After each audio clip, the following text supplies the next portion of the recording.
As'aluka ilman nafi'an wa rizqan thayyiban wa amalan mutaqabbalan. Allahumma a'inni ala dzikrika wa syukrika wa husni ibadatik. Allahumma inni as'aluka hubbaka wa hubba man yuhibbuka wa amalan ladzi yuballighuni hubbaka. Amin ya rabbal alamin. Jamaah sekalian, hamba-hamba yang dimuliakan Allah Subhanahu wa taala, pada malam hari ini kita akan bahas tema tentang hakikat bakhil, pelit dan celaan terhadapnya.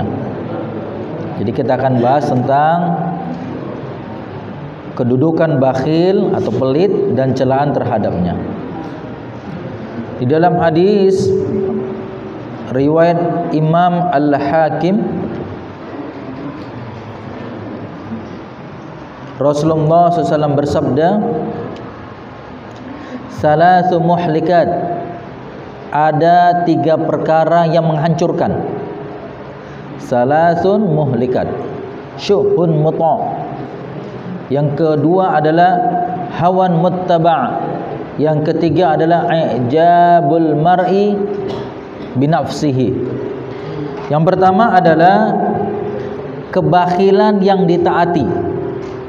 3 perkara yang menghancurkan adalah punya sifat bakhil dan diikuti. Bakhilnya ditaati, diikuti. Bakhil artinya pelit. Yang kedua adalah hawa nafsu yang senantiasa diikuti. Kemudian yang ketiga adalah seseorang yang berbangga-bangga dengan dirinya sendiri. A'jabul mar'i binafsihi. Itu bangga, kagum, ujub dengan dirinya sendiri. Jamaah sekalian, hamba-hamba yang dimuliakan Allah, syuhun itu kalau dalam bahasa Arab itu lebih pelit daripada bakhil. Syuhun itu artinya adalah lebih pelit daripada bakhil. Bakhil itu kan artinya pelit, tapi syuhun itu lebih pelit. Berarti ada tipe manusia yang mendapatkan di dunia kehancuran, apalagi di akhirat, adalah senantiasa mengikuti karakter bakhilnya. Kalau diikuti, maka ini bisa memberikan kehancuran. Kenapa bisa memberikan kehancuran? Karena nanti orang yang punya sifat bakhil, tidak mau berbagi, tidak mau memberi kepada saudara-saudaranya, maka nanti persis seperti Allah Subhanahu wa taala abadikan di dalam Al-Qur'an seperti Qarun. Qarun itu punya harta banyak, tapi bakhil. Maka akhirnya Qarun itu ditenggelamkan bersama hartanya. Ditenggelamkan bersama hartanya. Nah, jamaah sekalian, ada yang menarik ini.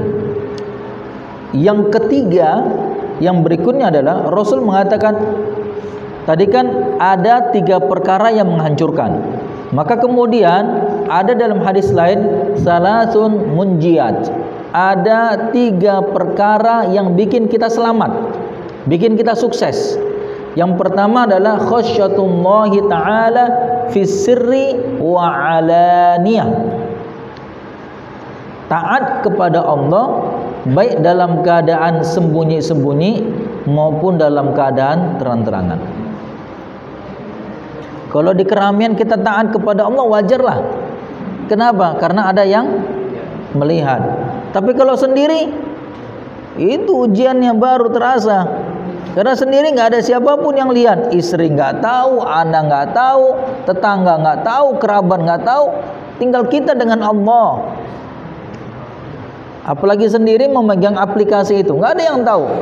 Aplikasi itu apakah kita gunakan dengan baik, atau justru aplikasi yang ada di genggaman kita gunakan dengan tidak baik.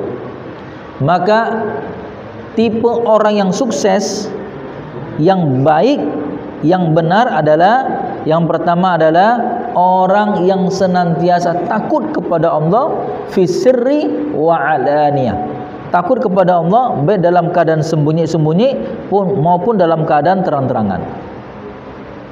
Sembunyi-sembunyi maupun terang-terangan. Yang paling bahaya adalah ketika orang melakukan kemaksiatan sembunyi-sembunyi, kemudian sehabis itu dia ceritakan kepada orang lain. Maka dalam bahasa agama ini dikenal dengan sifatnya mujaharah.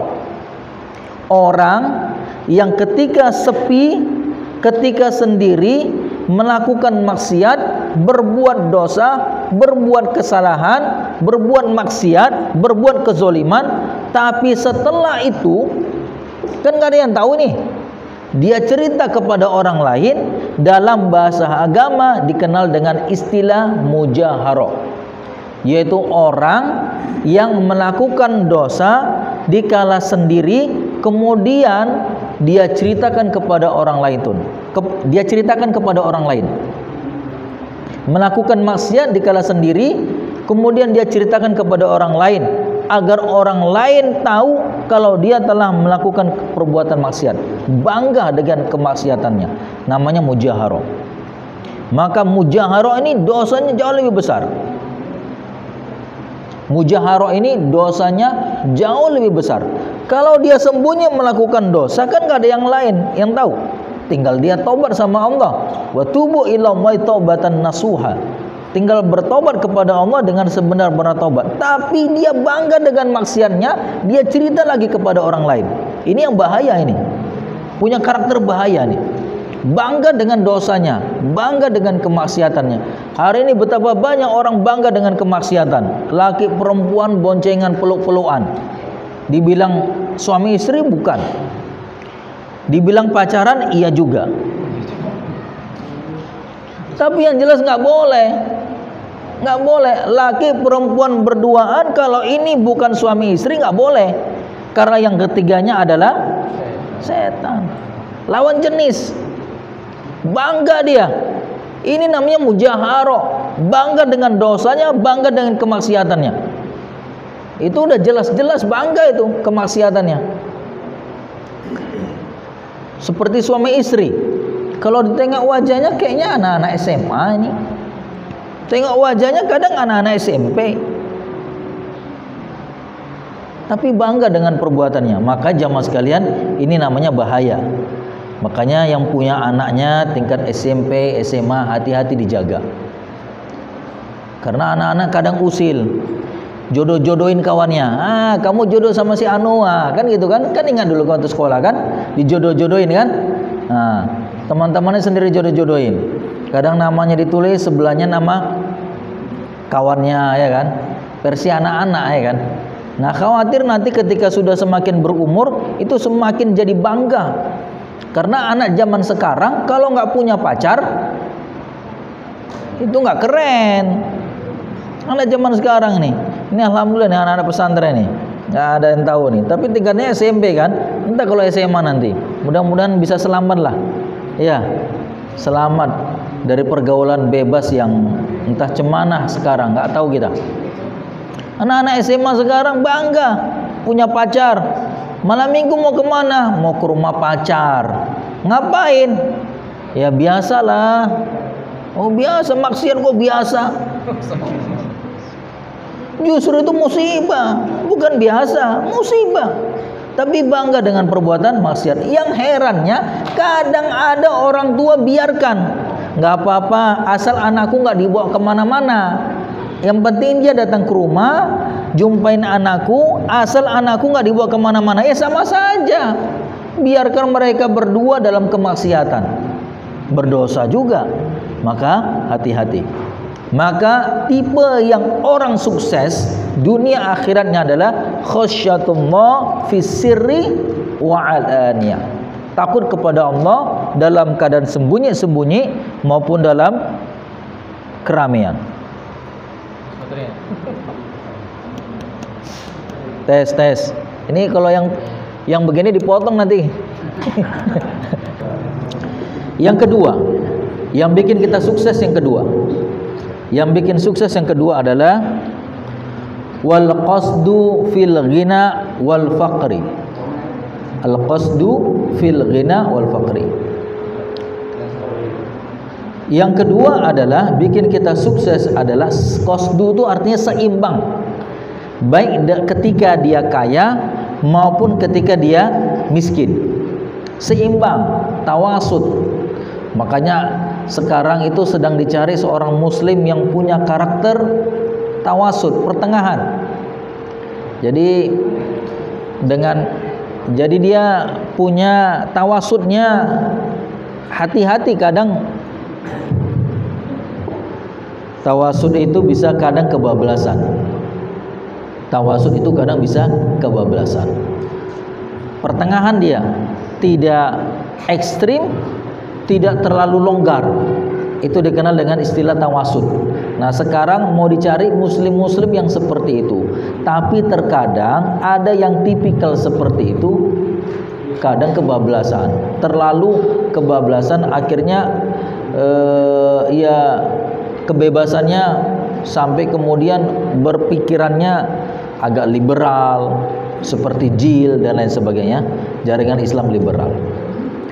Jadi seimbang ketika dalam keadaan kaya maupun ketika dalam keadaan miskin. Ketika kaya itu tidak sombong, ketika miskin